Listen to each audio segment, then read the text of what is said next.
My parents said there was no space for me in Cabo or Aspen, so used my $42,000 commission to fly my real family to a Maldives villa. Now they're furious and blocked. I still remember the exact moment the envelope arrived.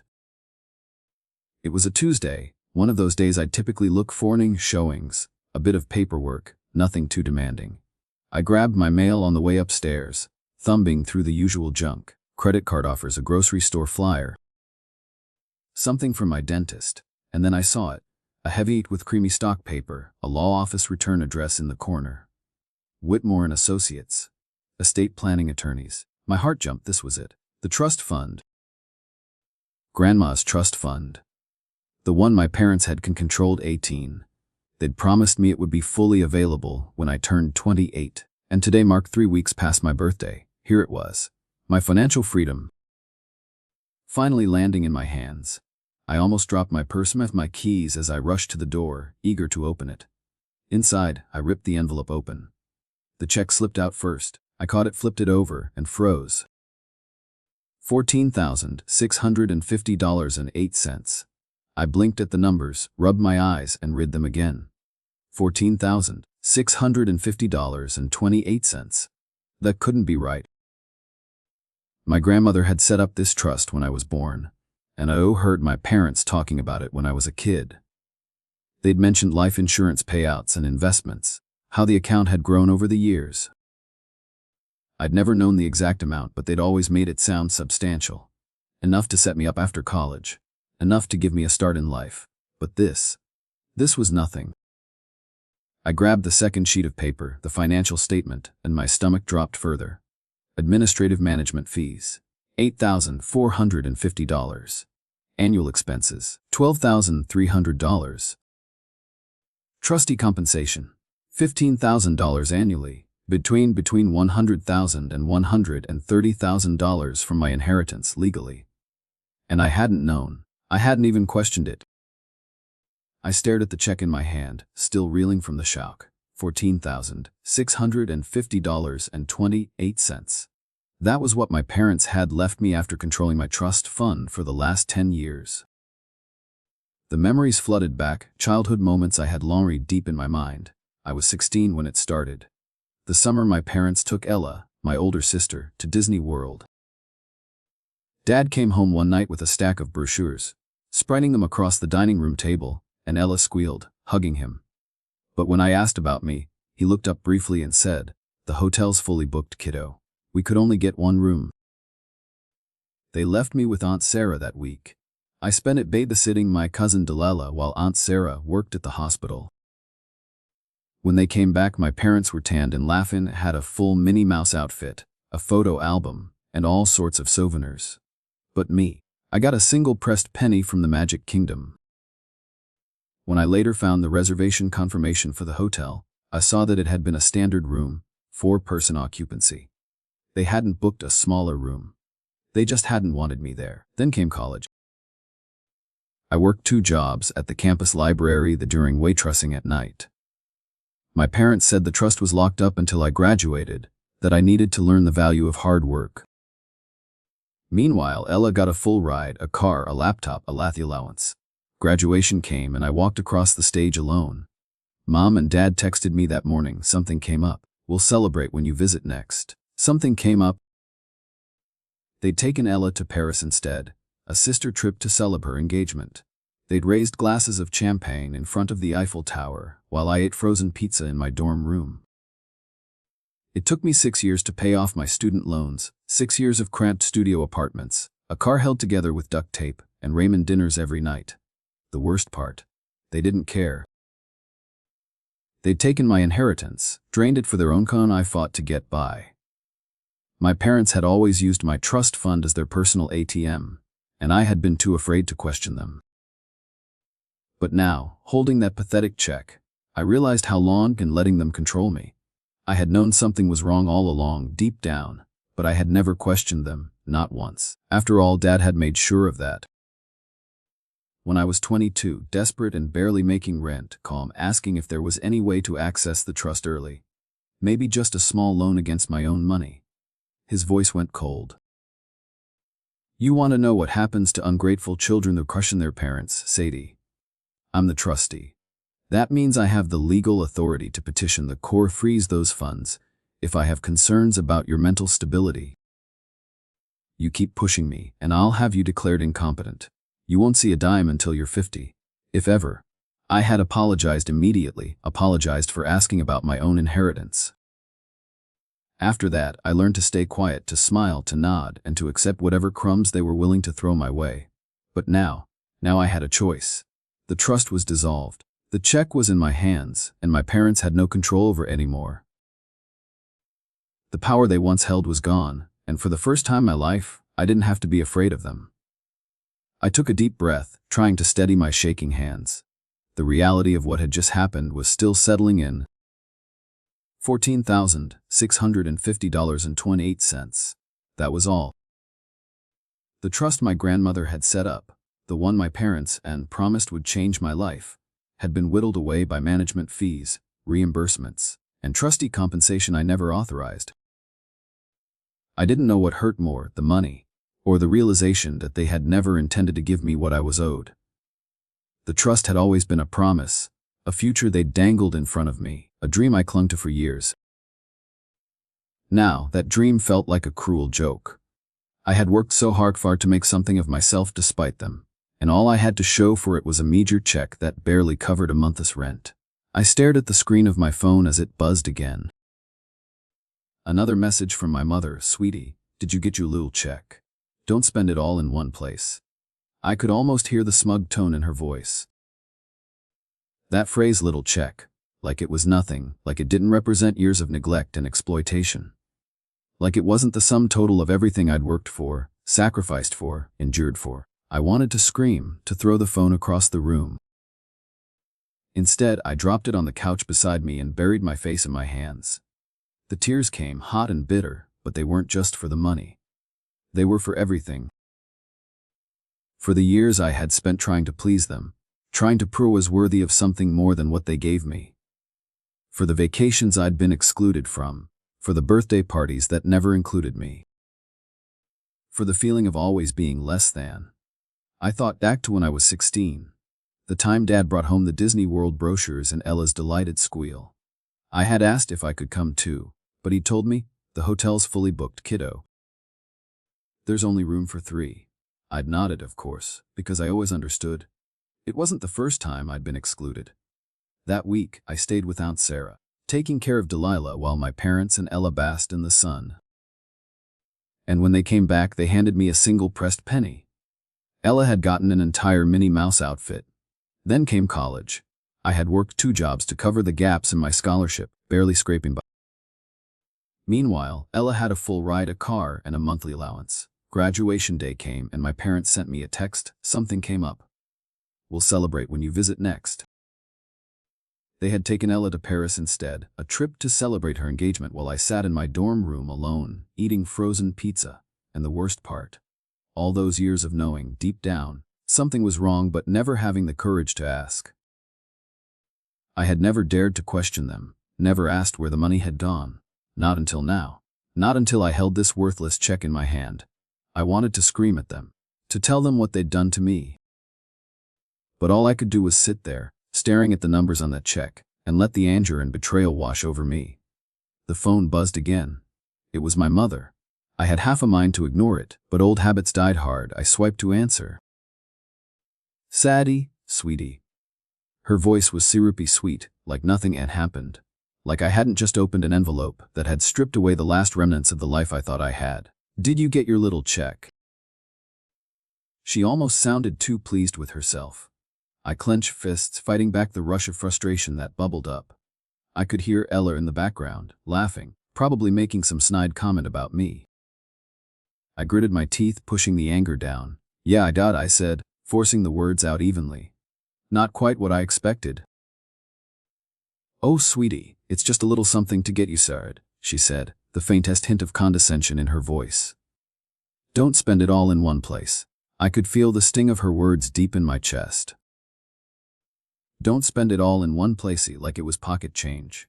Like I wasn't supposed to feel devastated. I fought the urge to shout at her. To tell her that this was all I had left from my grandmother, that the money wasn't just some token. That it meant years of waiting and hoping for something that'd never come. But I couldn't. "They'll be fine, Mom," I said, forcing the words out through a clenched jaw. I hung up before she could say anything else. My chest felt tight as I sank back into the couch, staring at the check again. $14,650.28. That was it. I knew what was coming next. It always followed. My mother would call again, text, guilt, trip me into Plilong with whatever manipulation they'd planned. She'd want to discuss some vacation, some family event where I could chip in or do something for them. It had always been that way. Sure enough, my phone buzzed once more. This time, it wasn't my mother, it was a text. "We're planning a family trip to Aspen for Christmas week. Doesn't that sound amazing? You'll need to wire $2,000 by Friday. And Ella needs someone to watch JoJo while we're be magical." The words blurred together in my mind. I could almost hear my mother's voice as I read them. It wasn't the trip that stung. It wasn't even the money. It was the fact that they still didn't see me as a person, only as a resource to be used when it suited them. I was supposed to pay for their vacation. And babysit their kid too. Magical, she called it.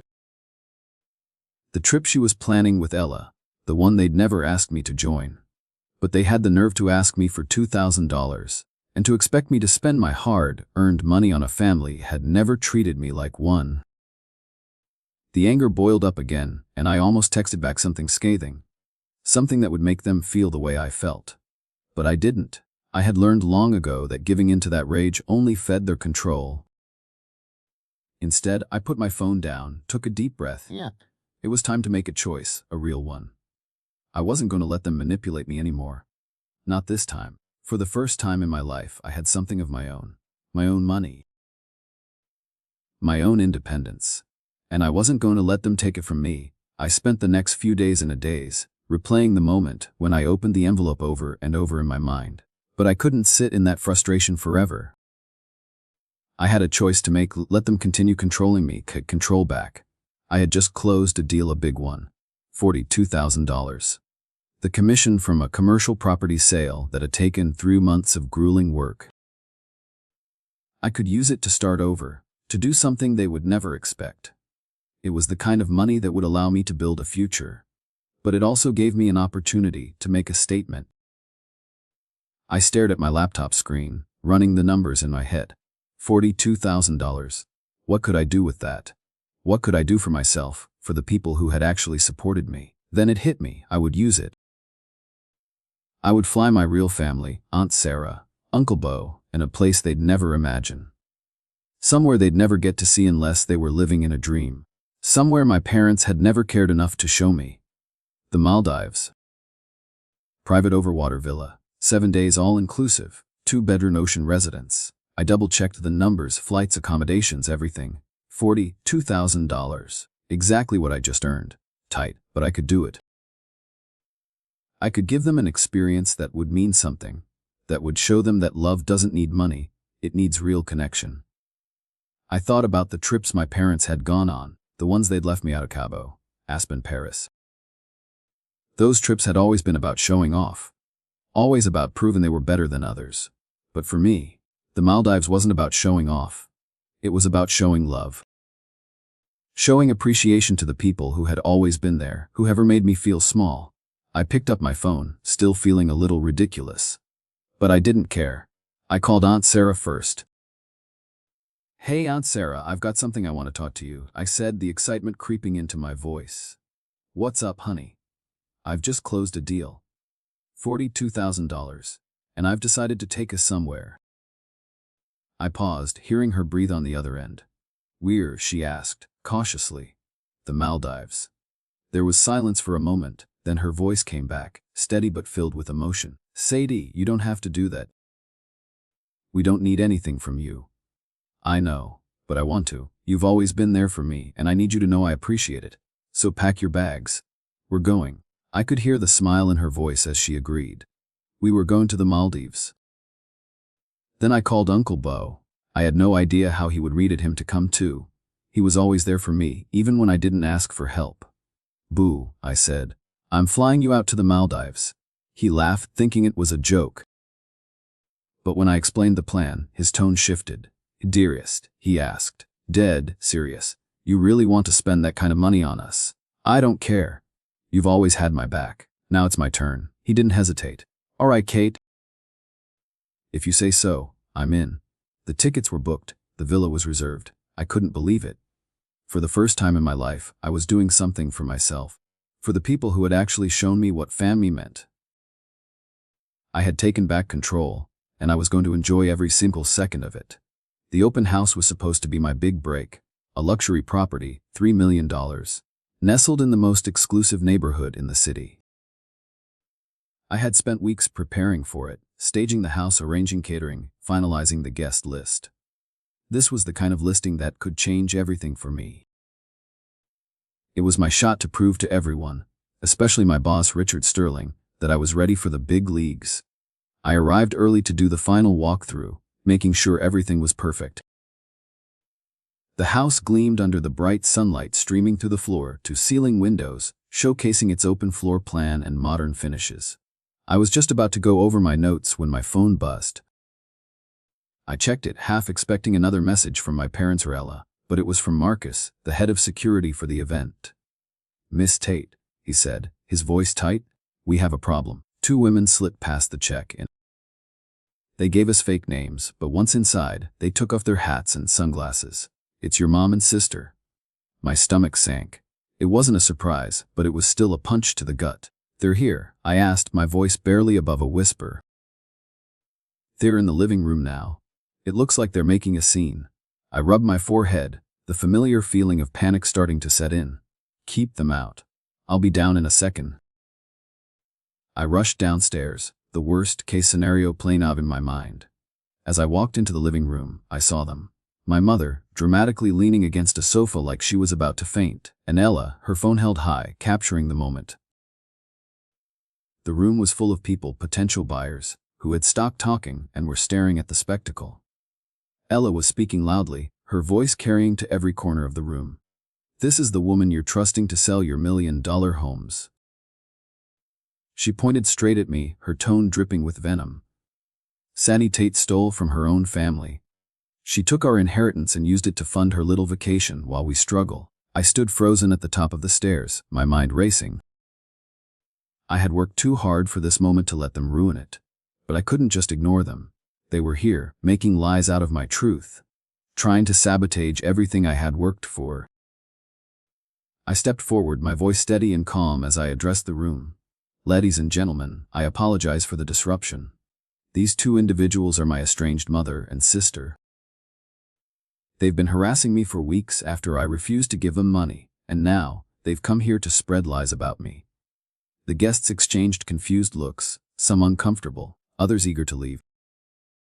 I could see them glancing at Richard, who was standing in the corner, his phone in hand. But I didn't care about them. I didn't care about my parents anymore. I cared about standing my ground. I pulled out my phone, hitting the security app. Marcus, I said, call the police. They're trespassing, want them removed immediately. Ella's eyes went wide with shock, but she didn't stop filming. You can't do this, she shouted. This is assault. You're ruining everything. This is your fault, Sadie.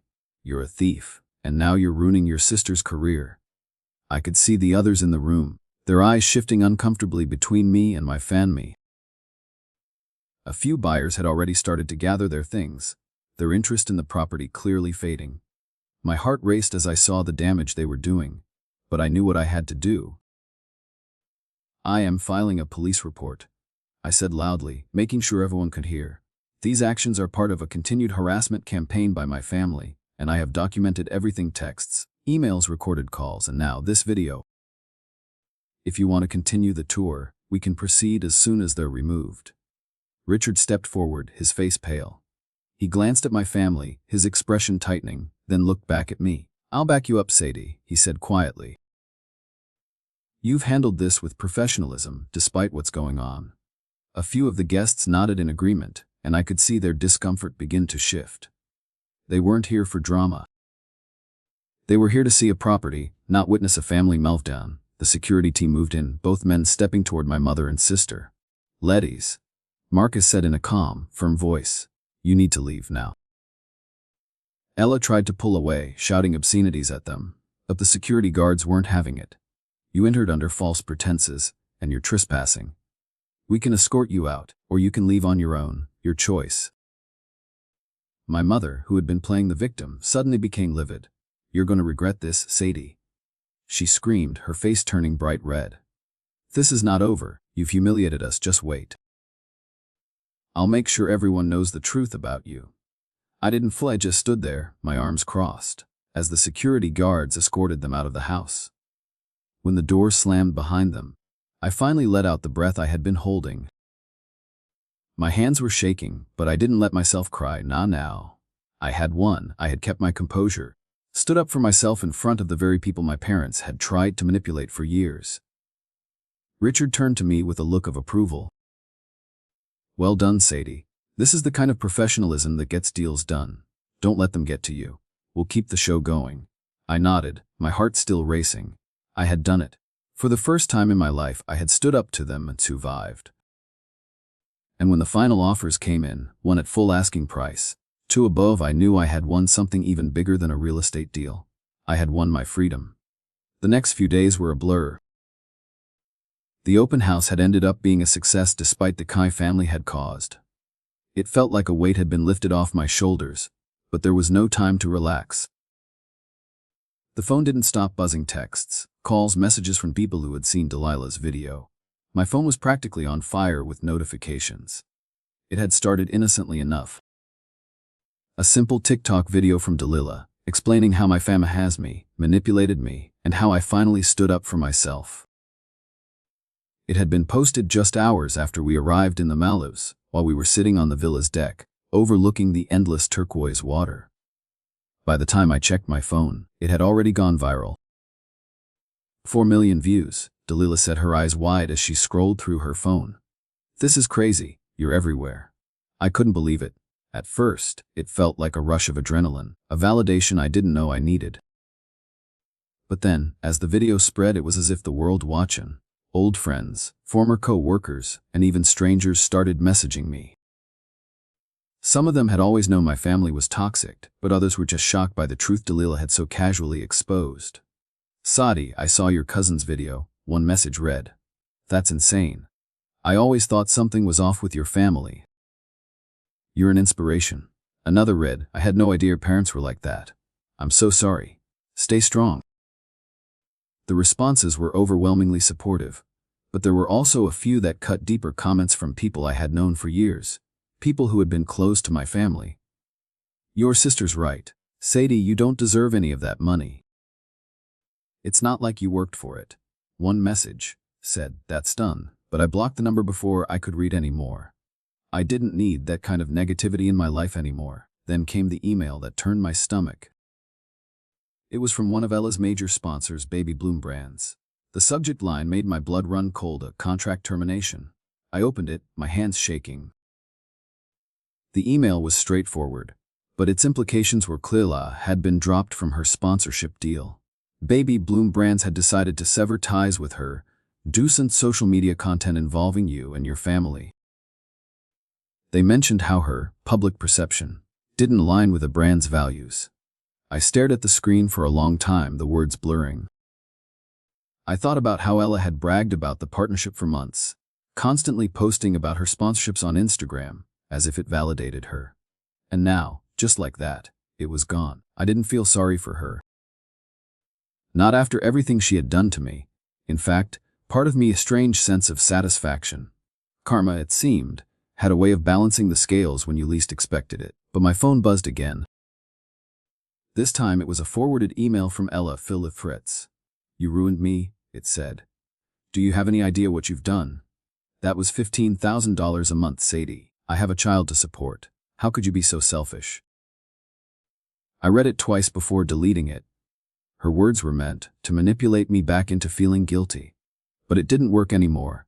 I was done with feeling small. Done with apologizing for things I didn't do. The video kept spreading. 5 million views. 6 million. By the time I checked my notifications again, the story had picked up momentum. News sites were running articles about the family betrayal, and how Sadie Tate was finally standing up for herself. The narrative was shifting. I was no longer the victim. I was one people were rooting for, and that's when I realized something. This wasn't just about my parents or my sister.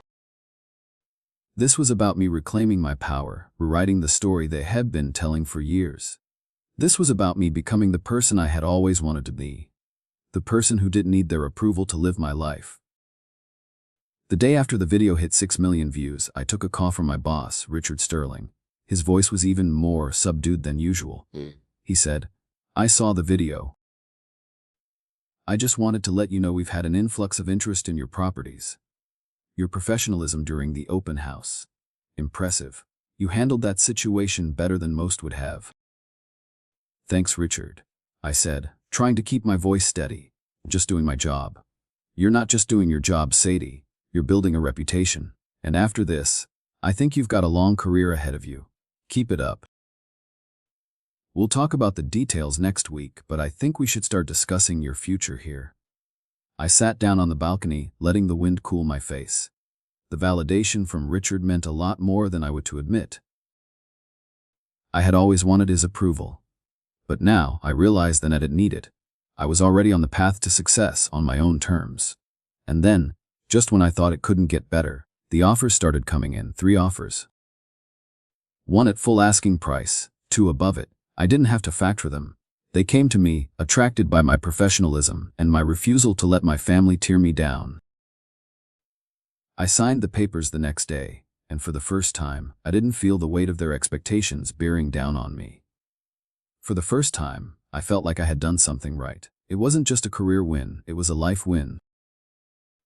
The following week, I walked in the courthouse, a file full of evidence under my arm. The thick folder felt heavy, but not because of the papers inside. It was the weight of the decisions I had made, the finality of everything I was about to do. Aunt Sarah and Uncle Bo walked beside me, their quiet support a cutting presence as I waited for the hearing to begin.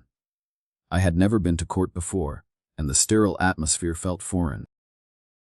The wood paneling, the long rows of empty chairs, it all seemed so formal, so detached from the chaos that had consumed my life for months. But today was different. This wasn't just about some legal document. This was about me finally drawing a line in the sand and saying, "Noof." When the doors to the hearing room opened, we filed in, and I took a seat between Aunt Sarah and Uncle Boo. My hands were clammy, but my resolve was stronger than ever. The lawyer from Whitmore and Associates was already sitting at the table, ready to present our case.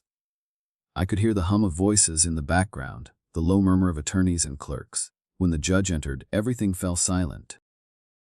I stood as he sat, my heart pounding in my chest. He was a tall man, his face lined with experience, his eyes sharp. He didn't waste time. He called the case, and we moved forward.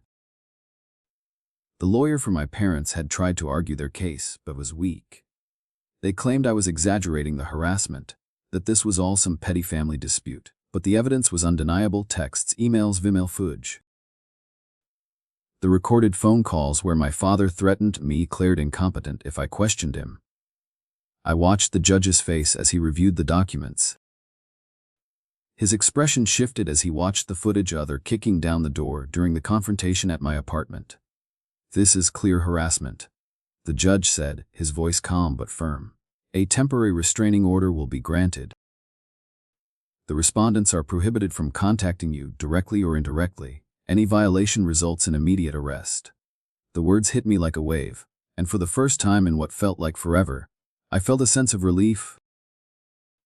It wasn't just a piece of paper. It was the final seal, my decision to break free from them. When the judge's gavel came down, marking the official ruling, I exhaled, the weight lifting from my shoulders. This was it. My family's control over my life had ended. I could breathe. Afterward, Aunt Sarah pulled me into a tight hug. "You did the right thing, Sadie," she whispered. Uncle Boo grinned, his usual stoic demeanor softening. "It's over. It's over.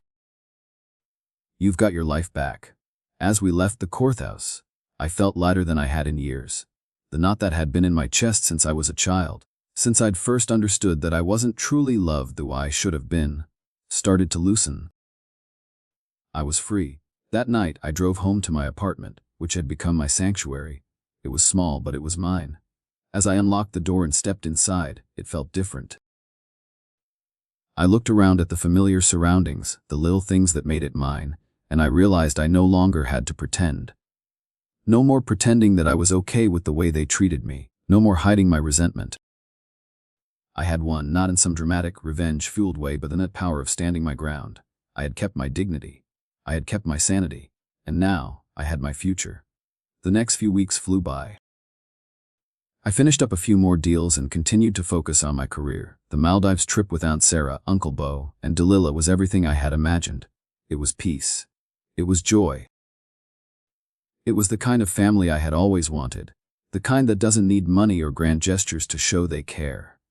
When I returned to the States, the final piece of the puzzle fell into place. The paperwork for my adult adoption had been filed. Aunt Sarah and Uncle Bo had officially chosen me. They had always been my real family, but now it was official. It was at dinner in their cozy kitchen that we signed the papers. I felt the final piece of me click into place. For the first time, I wasn't just someone else's daughter. I was someone's choice. Their daughter. That night, as I drove home, I looked in the rearview mirror, and for the first time, I saw someone I recognized. Someone strong, someone who had survived, someone was finally free. I had started this journey with nothing but a small check from my grandmother's trust. But now, I had everything I needed. I had my career. I had a family who loved me. I had a future. And I was no longer afraid. The daughter's revenge wasn't about destruction. It wasn't about tearing down the people who had hurt me. It was about building something beautiful in the ruins they've left behind. It was about choosing love over bitterness. And for the first time in my life, I was truly free.